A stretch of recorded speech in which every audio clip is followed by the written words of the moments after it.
ঈদের রাতে আল্লাহ প্রথম আসমানে কি করেন? এই রাতে আকাশে কি হয়? আল্লাহ তাআলা ফেরেশতাদের কি বলেন? রমজানের শেষ রাতই হল ঈদুল ফিতরের রাত। এই রাতে মহান আল্লাহ তাঁর অসংখ্য বান্দার প্রতি ক্ষমার ঘোষণা করেন। যারা রমজানের 30টি রোজা রেখেছেন তাদের জন্য এই রাতে আল্লাহর জান্নাত ওয়াজিব হয়ে যায়। ঈদের রাতে কৃত দোয়া ফিরিয়ে দেওয়া হয় না। ঈদের রাতে ইবাদতকারীর অন্তর কিয়ামতের দিন মরবে না।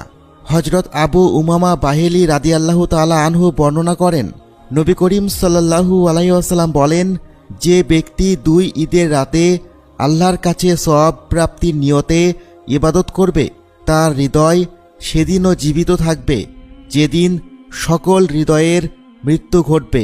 ঈদুল ফিতরের রাতকে পুরস্কারের রজনী বলার কারণ হল আল্লাহ তাআলা শ্রমিকদেরকে বিনা হিসেবে